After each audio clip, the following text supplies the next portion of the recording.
एक तरफ जहां 4 साल से चल रहा यूक्रेन युद्ध खत्म होता नजर नहीं आ रहा, तो वहीं दूसरी ओर चीन और जापान के बीच तनाव बेहद बढ़ गया है। खबर है कि चाइनीज एयरफोर्स के एक फाइटर जेट ने जापानी जेट पर टारगेट लॉक कर दिया। बस मिसाइल फायर करना बाकी रह गया था। ये वो स्थिति होती है जब कोई विमान अपने सामने मौजूद टारगेट पर मिसाइल दागने की तैयारी करता है। जापान ने इस कदम को खतरनाक बताते हुए चीन के खिलाफ औपचारिक विरोध दर्ज कराया है। जापान डिफेंस मिनिस्ट्री के मुताबिक 2 अलग अलग मौकों पर ये घटनाएं हुई। पहले दोपहर में लगभग 3 मिनट तक रडार लॉक किए जाने की पुष्टि हुई, जबकि दूसरी बार ये कार्रवाई रात में करीब 30 मिनट तक चली। जापानी जेट्स ने लगातार निगरानी रखी, लेकिन चीन के जेट्स ने उनकी हवाई क्षेत्र में प्रवेश नहीं किया। किसी भी तरह की क्षति या चोट की सूचना नहीं मिली। दरअसल शनिवार को दोपहर में ओकिनावा द्वीप के पूर्वी समुद्र में मियाको जलडमरू मध्य के पास चीन का विमान वाहक पोत लियाओइंग वहां नौसेना की ट्रेनिंग कर रहा था। जापान को शक हुआ कि चाइनीज जेट उसके हवाई इलाके में घुसने वाला है, इसलिए जापानी एयरफोर्स ने 2 F-15 जेट्स निगरानी के लिए भेजे, लेकिन चाइनीज J-15 ने जवाब दिया। दोपहर में करीब 3 मिनट के लिए उसने अपना fire control radar Japanese jet पर लॉक कर दिया। शाम को फिर वही खेल हुआ, इस बार पूरे 30 मिनट तक। रडार लॉक का मतलब होता है कि ये मिसाइल दागने की तैयारी का संकेत है। सौभाग्य से कोई गोली नहीं चली, मिसाइल नहीं दगी और कोई नुकसान नहीं हुआ, लेकिन हवा में खौफ फैल गया। जैसे ही ये खबर मिली, जापान ने चीन को कड़ा संदेश भेजा। विदेश मंत्रालय ने चाइनीज राजदूत को तलब किया।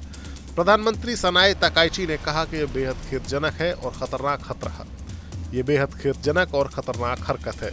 रक्षा मंत्री शिंजिरो कोइजुमी ने इसे अत्यंत उकसावे वाली कार्रवाई बताया। उन्होंने चेतावनी दी कि ऐसी घटनाएं हादसे या बड़ा संघर्ष पैदा कर सकती हैं। चीन को तुरंत रुकना चाहिए।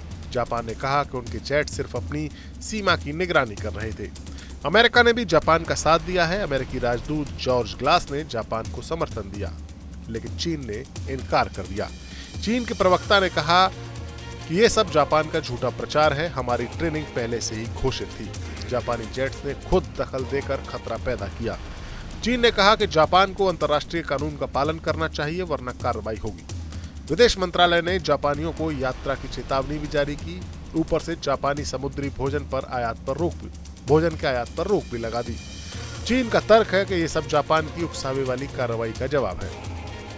दरअसल चीन और जापान के बीच तनाव यूं ही नहीं भड़का। असली वजह है पूर्वी सागर और ताइवान। जापान कहता है कि ताइवान पर चाइनीज हमला उसके लिए जीने मरने का सवाल है। 14 नवंबर को ताकाइशी ने संसद में कहा था कि ताइवान को चीन अगर जबरदस्ती जोड़ने की कोशिश करेगा तो वो जापान के लिए खतरा है।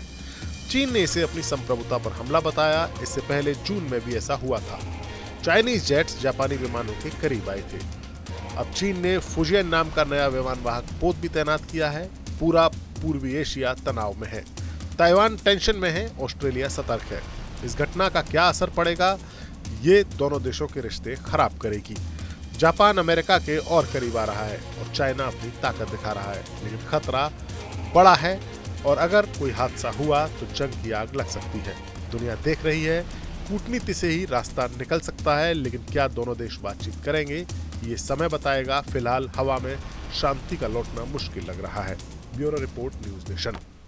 Download our News Nation app